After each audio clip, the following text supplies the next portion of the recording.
விக்கிரவாண்டி தொகுதி திமுக வேட்பாளராக அறிவிக்கப்பட்டுள்ள அன்னியூர் சிவா முதலமைச்சர் ஸ்டாலினை சந்தித்து வாழ்த்து பெற்றார். இது தொடர்பான கூடுதல் தகவல்களை செய்தியாளர் ரமேஷ் கேட்கலாம். ரமேஷ், வணக்கம். ரமேஷ், விவரங்கள். ரமேஷ், வணக்கம். விழுப்புரம் மாவட்டம் விக்கிரவாண்டி சட்டமன்ற தொகுதிக்கான இடைத்தேர்தல் ஜூலை 10ஆம் தேதி நடைபெற இருக்கிறது.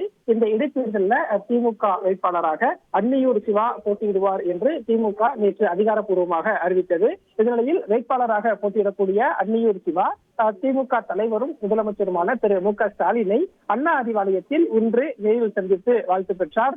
அதே போல திமுகவில் விழுப்புரம் தெற்கு மாவட்ட பொறுப்பாளராக நியமிக்கப்பட்டிருக்கக்கூடிய கௌதம சிகாமணியும் முதல்வரை இன்று அண்ணா அறிவாலயத்தில் நேரில் சந்தித்து வாழ்த்து பெற்றார். இதற்கு பிறகு வேட்பாளராக அறிவிக்கப்பட்டிருக்கக்கூடிய அன்னியூர் சிவா சட்டமன்ற தொகுதிக்கு நேரடியாக சென்று தேர்தல் பணியை தொடங்க இருக்கிறார். அதே போல திமுகவின் மாவட்ட அமைச்சர்கள், அதே போல பொறுப்பு அமைச்சர்கள் அடுத்தடுத்த நாட்கள் விக்கிரவாண்டி சட்டமன்ற தொகுதியில் முகாமிட்டு தேர்தல் பணிகளை தொடங்க இருக்கிறார்கள். மற்றொரு பக்கம் திமுக தலைவர், திமுக இளைஞரணி செயலாளர் உள்ளிட்ட திமுகவின் முக்கிய நபர்கள் பிரச்சாரம் பயணம், அதே போல தேர்தல் பணிக்குழு திட்டமிடல் போன்ற பணிகளிலையும் திமுக தலைமை முழுமையாக ஈடுபட்டு வருகிறது. வரக்கூடிய நாட்கள்ல அதுக்கான அதிகாரப்பூர்வ அறிவிப்பு இருக்கும் என்றும் திமுக தரப்புல தகவல் தெரிவிக்கப்பட்டிருக்கிறது.